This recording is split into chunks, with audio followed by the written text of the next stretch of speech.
आज हम अपनी ज्योतिर्लिंगों की यात्रा में तो पहुंच गए हैं त्र्यंबकेश्वर महाराज के यहाँ। तो त्र्यंबकेश्वर ज्योतिर्लिंग महाराष्ट्र के नासिक जिले में विद्यमान है। ये त्र्यंबक गांव में स्थित है। त्रिनेत्री शिव शंभू के यहाँ विराजमान होने से विकार होने करने के कारण इस जगह को त्र्यंबक कहा गया। उज्जैन और ओमकारेश्वर की तरह ही त्र्यंबकेश्वर महाराज भी त्र्यंबक गांव के राजा माने जाते हैं। इसलिए वह हर सोमवार अपनी प्रजा का हालचाल जानने के लिए नगर भ्रमण पे निकलते हैं।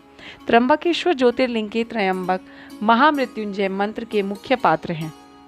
इस ज्योतिर्लिंग में सबसे बड़ी विशेषता ये है कि यहाँ ब्रह्मा, विष्णु और महेश एक साथ विराजमान हैं। बाकी के ज्योतिर्लिंग केवल भगवान शिव को समर्पित है। यहाँ मंदिर में एक छोटे से गड्ढे में तीनों छोटे छोटे लिंग के रूप में विराजमान है। शिव पुराण के अनुसार ब्रह्मागिरी पर्वत के ऊपर जाने के लिए चौड़ी चौड़ी 700 सीढ़ियाँ बनी हुई है। इन सीढ़ियों पर चढ़ने के बाद राम कुंड और लक्ष्मण कुंड मिलते हैं और शिखर पर चढ़ने के बाद गौमुख से निकलती हुई भगवती गोदावरी के दर्शन होते हैं। इससे जुड़ी एक बहुत ही सुंदर किंवदंती है जो इस प्रकार है। एक बार महर्षि गौतम के तपोवन में रहने वाले ब्राह्मणों की पत्नियों का किसी बात पर महर्षि गौतम की पत्नी अहिल्या से विवाद हो गया। इस बात से रुष्ट होकर ब्राह्मणों ने महर्षि गौतम को अपमान करने के लिए भगवान गणेश की घोर तपस्या की।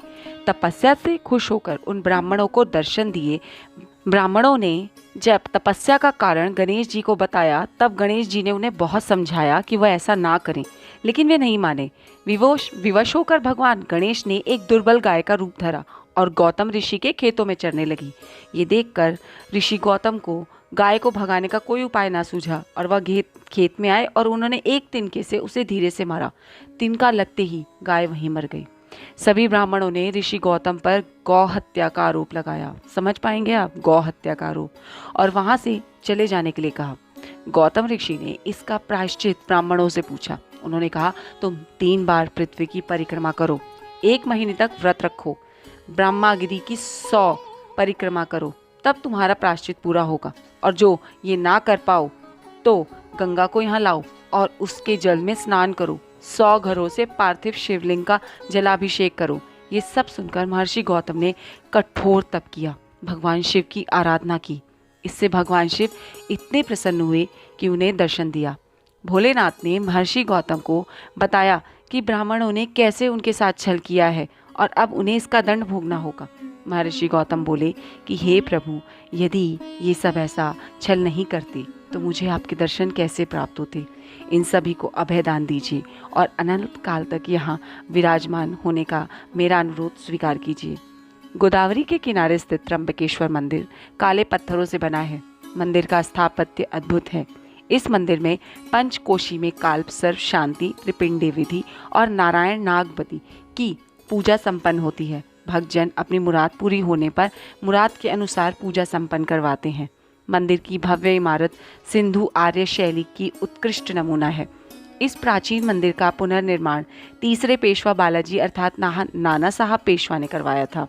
इस मंदिर के बनने की शुरुआत 1755 में हुई और 31 वर्षों उपरांत 1786 में जाके यह मंदिर पूरा हुआ। इस निर्माण के कार्य में 16 लाख रुपए खर्च हुए, जो उस समय एक बहुत बड़ी रकम थी। नासिक सभी मार्गों से भली भांति जुड़ा हुआ है, इसलिए नासिक से त्र्यंबकेश्वर सबसे पास है। यहाँ से आपको सड़क मार्ग यातायात सुगमता से प्राप्त होगा। आज का प्रश्न, त्र्यंबकेश्वर मंदिर के पुनर्निर्माण में किस पेशवा ने रुचि दिखाई? मैं अपना प्रश्न दोहराती हूँ। त्र्यंबकेश्वर मंदिर के पुनर्निर्माण में किस पेशवा ने रुचि दिखाई और कितना धन खर्च हुआ? धन्यवाद। यदि आपको मेरा ये प्रयास, मेरे ये वृत्तांत अच्छे लगे तो कृपया करके अपना पूर्ण समर्थन मुझे दें। मुझे बहुत अच्छा लगेगा।